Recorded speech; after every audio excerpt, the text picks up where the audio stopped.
L'objectif recherché à travers cette table ronde est de rappeler les efforts réalisés dans le cadre de la mise en place d'outils de défense de sécurité intérieure efficaces. Il est aussi nécessaire de présenter à la communauté internationale les perspectives de déploiement, les mécanismes de planification et la coordination à entreprendre afin de susciter les contributions tous azimuts matériellement et financièrement. De constituer un cadre principal de référence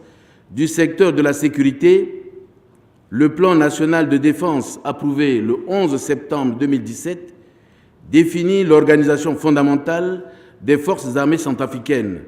appelées à devenir une armée de garnison qui sera déployée dans les 4 zones de défense du pays. Priorité des priorités, le gouvernement compte rétablir, sinon restaurer l'autorité de l'État en déployant à travers le pays les forces de défense et de sécurité pour protéger la population centrafricaine et aussi créer les conditions pour le développement des autres segments de l'autorité étatique. Je me réjouis particulièrement de prendre la parole devant cette table ronde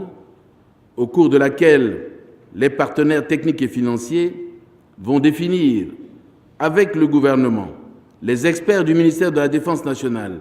ainsi que du ministère de l'Intérieur chargé de la sécurité publique, les grandes orientations